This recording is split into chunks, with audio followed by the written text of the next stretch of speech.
Well, good day, everyone. It's been a few months, I think, since I've posted anything. I've been posting semi-regularly on Instagram and Facebook. Well, I prefer Instagram for the stamps as opposed to Facebook, and clearly, based on the number of followers, Instagram is more popular. I'm just looking at the woodpecker over there. This is episode 29, Foxridge Philately on YouTube. It is Friday, December the 5th, and on the east coast of Canada, it is a cold one. Seasonal, actually very seasonal today. The wind chill out there is minus 17 Celsius, so it's chilly. You see we've got some snow down. School was canceled yesterday. Yesterday? Yeah. And then, sorry, my bad. It was the day before, I think. I don't know. I'm retired now. Doesn't matter. Yeah, it was the day before. It was Wednesday. Today's Friday. And today was actually a 2-hour delay because the roads are really icy. Not great out there. So just heading down to the office here where I keep my stamps and where I do my work. That was my backyard, of course. And I did some cleaning up in here yesterday. It looked a lot messier than this. Yesterday, I had this wonderful collection of items here given to me by a friend. And some of them, with his permission, I'm going to keep and going to give a donation to a charity on behalf of that. And some of these items in the blue bin down below are going to go to, as long as the weather's good, to the club auction in the city next Tuesday, which is all for charity as well. That was his father's stamp collection. There's some really interesting things in there, actually. Maybe I'll get to that another time with you. But I thought I'd show you a little bit of one of my projects I had for this past year, since we're getting close to the end of 2025. I wanted to go through these wooden boxes, and there's 3 more that are now empty downstairs, and sort through them all and make them more, to me, more presentable, something I could look at and enjoy a little easier than in the 102 cards. What's left over here are all duplicates that are in there now. And this is part of that ongoing collection I had purchased a couple of years back now. Tremendous amount of material, a lot of it's still down there. Great fun going through it all. At times it's almost overwhelming, but that was a British Commonwealth collection that he had, and those ones were all unused in 102 cards. And I've transferred them to these blue binders in alphabetical order, and there's 8 of them in total. And I also went through the red boxes down here for the Commonwealth countries and added any into the collection. And these would all be used stamps. So what I ended up with is a mix of unused and used British Commonwealth.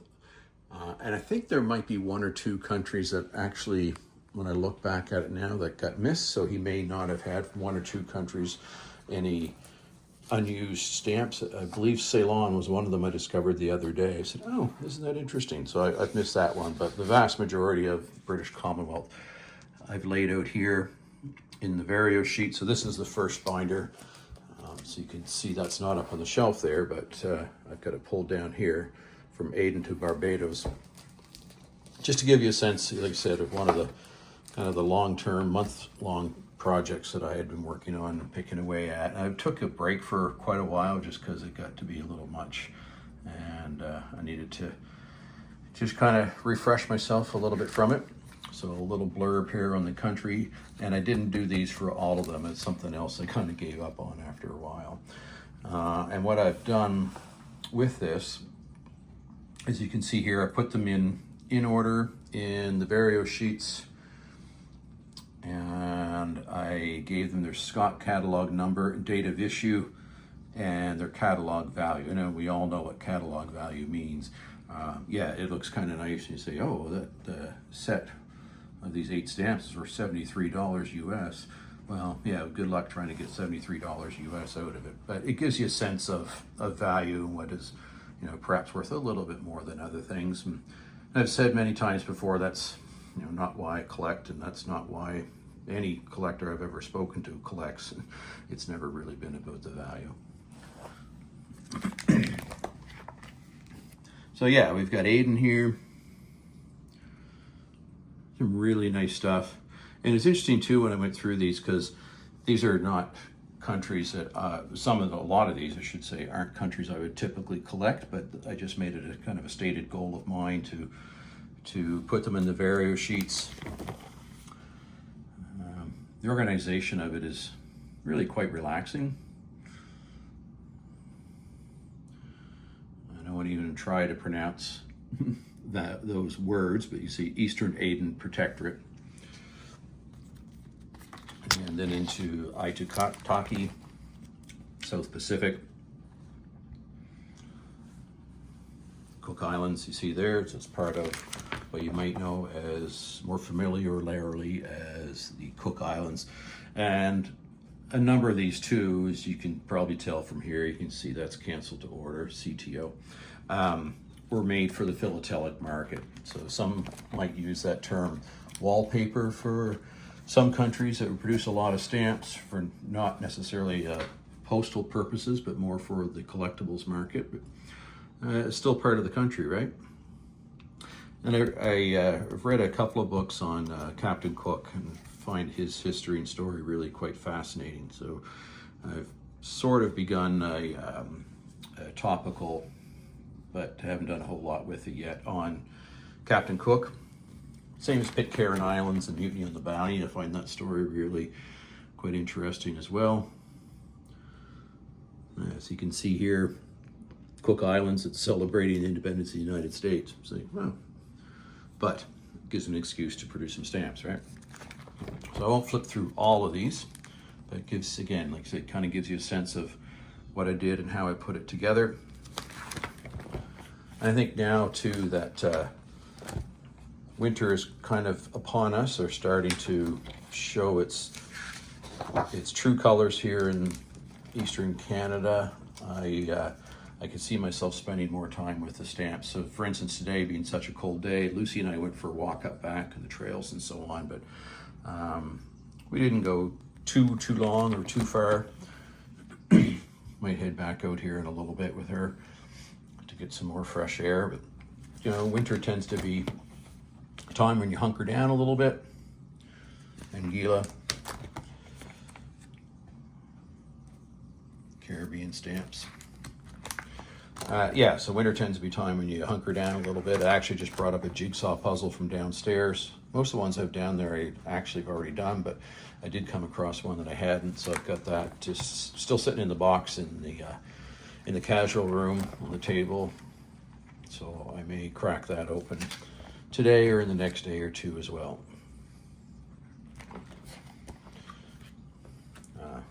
Great for the Maps and Stamps collection. One of my topicals, Antigua.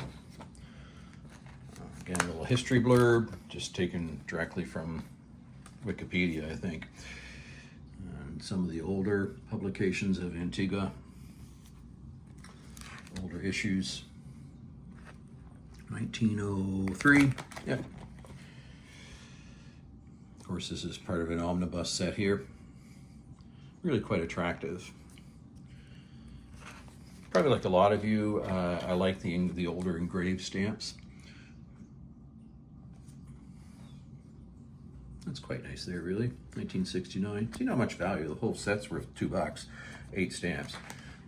And that's catalog value, so we know that they're not worth much. Yeah, and as you likely know too, in Scott, the minimum value they put on any stamp is 25 cents. So you see those two valued at 50 cents, mint never hinged. You could probably buy them from a dealer for a total of 20 cents or something. Fun stamps to look at. Another nice set there with the ships. Let's zoom back out here a little bit. Lots of Antigua. What's next? Bahamas. Bahamas would be a nice place to be right now.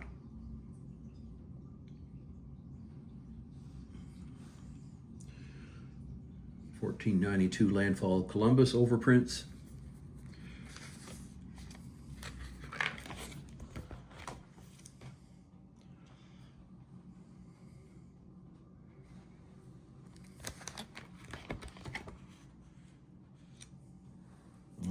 part of the Churchill omnibus set. I do have a binder with a number of pages just of Churchill as well. So whenever I find a Churchill stamp, I'll fire it in there if it's not in there already.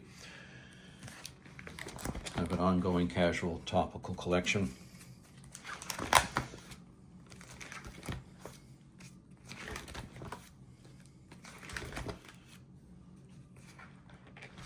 And Bahrain. Bahrain would be, what you call that, southeast, southern Asia, I guess.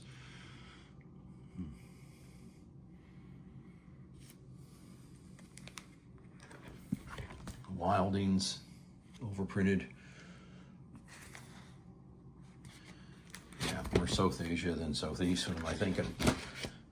Being a geography major, I should know my geography. Barbados. Some nice old stamps there from Barbados. 1880s.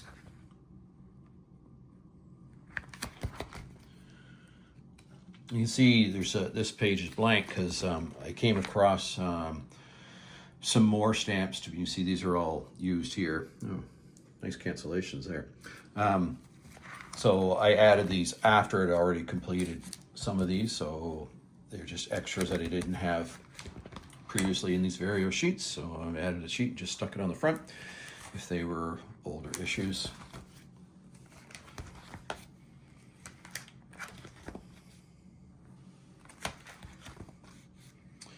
Yeah, these are all the Barbados.